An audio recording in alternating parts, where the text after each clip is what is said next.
out of the 790 Baltimore children you surveyed in 1982, 33 moved from low income to high income brackets. What was different about them? Because they must have stuck in your head. We know you can't disclose their names or any identifying facts or features about them, but their stories must have stuck with you. Well, let me say, just to clarify, that's not income. Okay. The way we classify their families and themselves as young adults, it's socioeconomic standing, which is a combination of income, occupational status, and level of education. So it's all three of those things combined.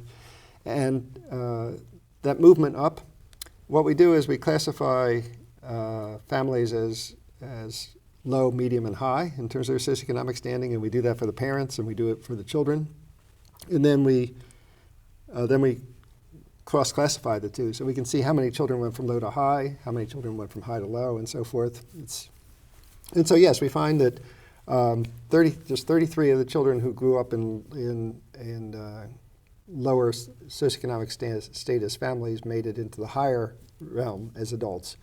The number of children who started out in a favorable family circumstances and dropped to the lowest level, there's just 9 of them. So there is upward mobility, there's downward mobility, but that's relatively infrequent. So there's 38 children. What was the number? I'm going to have to go. 33. 33, yeah, thank you. I don't have all these numbers. We'll be back. I've got a crib sheet that tells me who they are. Here's the mobility.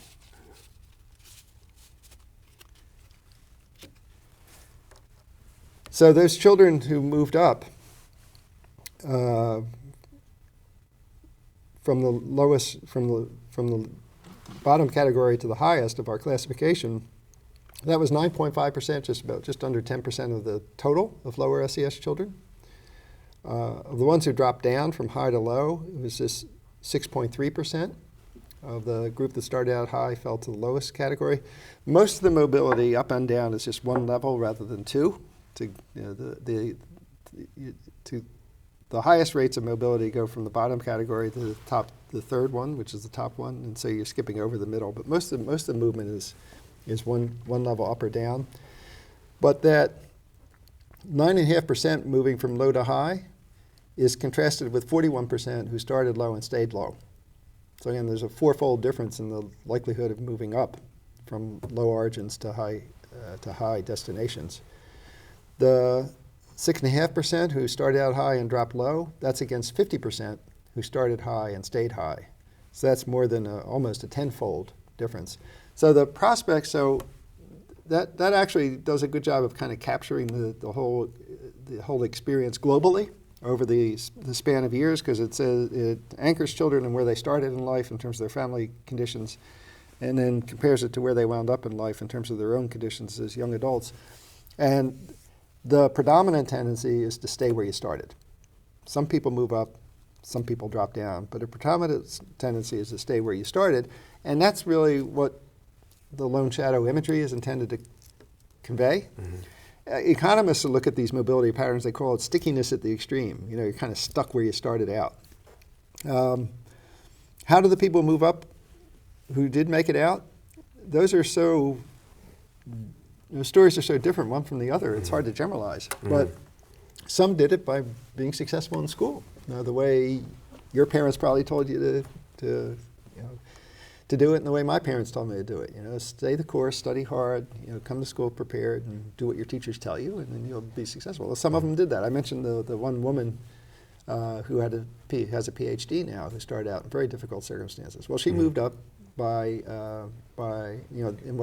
in the old-fashioned way of doing it well in school. We have others who have moved up by being entrepreneurial. They're doing well without the advantages of a college degree. I can think of one fellow who had a very challenging life growing up, and he now runs his own business, and he's doing very well. And he didn't finish college, didn't go to college.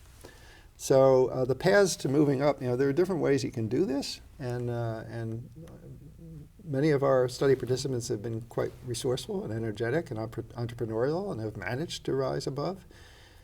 But again, the predominant tendency, the pattern, is to not move up. If you start out in a in a disadvantaged family, the likelihood is that you're going to be in a disadvantaged family yourself as a young adult. So there's movement up, but there's also stability, and the stability in terms of your position in the stratification hierarchy, that's sociology, but that's the way I think of it, the stratification system. Stability is the norm. Most people stay where they start. And the ones who break out and are successful, we applaud them. I mean, it's great to see that, but you'd like to have it for more than just 9.5%. You know, you'd like it to be, I don't know, 100% if you could, but short of that, you know, something, you'd like to see greater opportunities for children to get ahead in life who start out kind of behind. So I think we're almost out of time, but I wanted to ask you one last question. So recently, Paul Ryan, he said that, you know, inner city men are lazy, and that's why they're not successful. That's why they don't have jobs. They don't want to get jobs.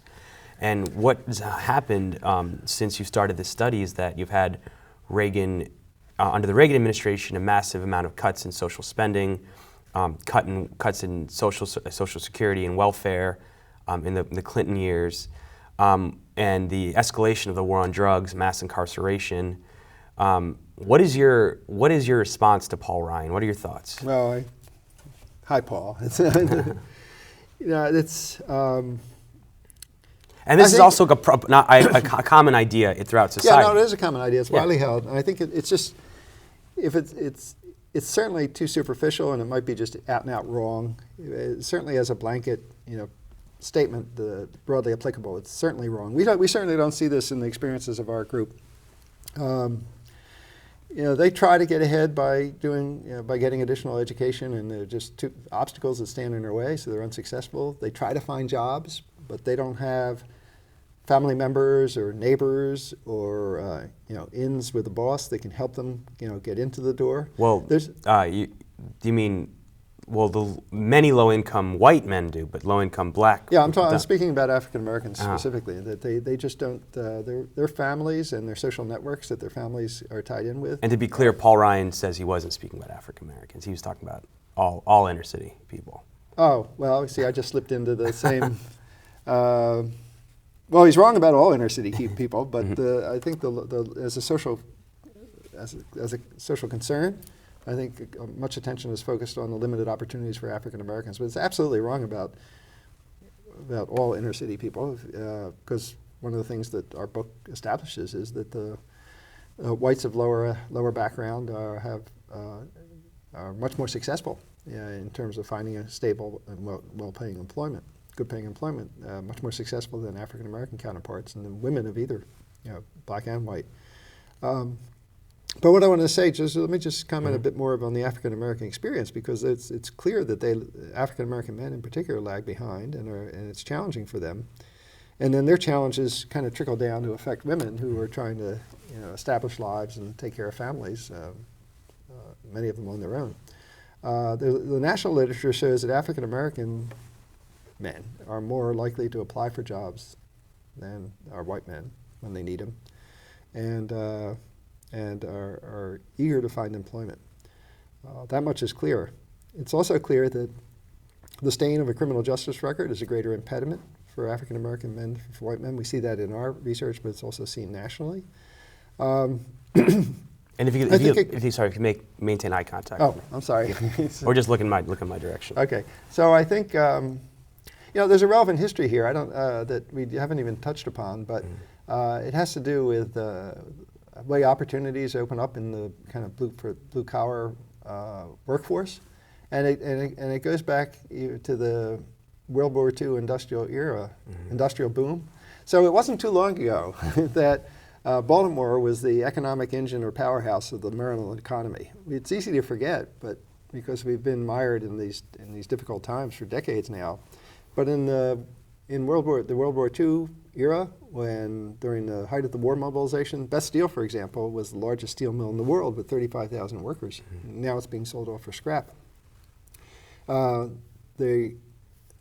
That was a time. Some of the literature refers to this as the moment of the blue collar elite, where you could go find steady work and high-paying work on the assembly lines and the steel mills, on the docks. You know, so there was a lot of good steady work to be found.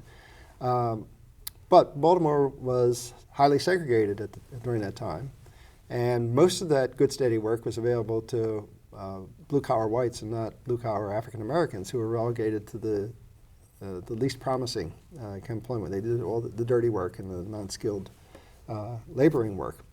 And so we're talking 3 generations back. We're talking about our study youngsters' grandparents. And also, there were restricted residential covenants. So the white working class in Baltimore were substantially isolated in residential enclaves. Mm-hmm. You know, if you know the area locally, the first thing you think about what comes to mind when you think about whites in Baltimore are the upscale neighborhoods that are exclusive, the Roland Parks, mm-hmm. the Guilfords, the Homelands. But in point of fact, there are white working class neighborhoods scattered throughout the city that also are longstanding and very much insulated by residential segregation. Curtis Bay, Brooklyn, and there's over on the west side near the B&O Railroad Museum, Pigtown, Sandtown, low-income white working class neighborhoods that are insulated in terms of being racially segregated. So you put these two things together in a historic perspective. You've got really a booming industry of high skill, high pay, blue collar work, and whites having greater access to that kind of employment. And you have segregated residential neighborhoods where people were, blacks and whites don't mix and mingle. They didn't back then, and they don't do much better today. White parents who have social networks through those in the workplace or in the neighborhood. A lot of employment in the non-college workforce is word of mouth, recommendation from a friend or a cousin or a neighbor to help open doors, and working class whites are much better able to provide those opportunities for their children than our African Americans. Than our working class African American parents. So what happens is, in the historic context, you see. I have in the book we quote a sociologist by the name of Eduardo Bonilla Silver. He's a sociologist at Duke University, and here's the quote. It says, "The racial practices and mechanisms that have kept blacks subordinated have changed from overtly and eminently racist to covert and indirectly racist." So I think this history is where the overtly and eminently racist practices come into play. That excluded African Americans from high-wage work, blue-collar work, and that excluded them from neighborhoods where they could develop social contacts that would be helpful to their children. That's 50 years ago. But if you fast forward today, you still have these same isolated neighborhoods, and you still have word-of-mouth hiring for these kinds of on the construction sites and whatnot. And so white parents are better able to help their children get this kind of work, and they do it. They do it. I'm going to kind of in a very roundabout way get back to your Paul Ryan quote. The white guys are working hard and doing rather well. Inner city white guys working hard and doing rather well because they have these network advantages through their parents, relatives, and friends. They can get into this kind of work, and they grew up with it. If your father is an auto mechanic, you're helping him. If he's an electrician, a small jobber, you're on the job with him. So you get worked in that way. African Americans, by and large, don't have those opportunities and that access. But the African Americans that we know through our project are also highly motivated and willing to work hard. But they have more impediments, maybe more barriers in the way that keep them from realizing the same kinds of success that the lower income background whites realize. And so I'm very dismissive of that kind of attitude about inner city young people, African American or white, and white. It just doesn't ring true. It doesn't resonate with what we've seen in the experiences of our children growing up, and it doesn't resonate in terms of what I know of the broader literature that speaks to these very same kinds of issues.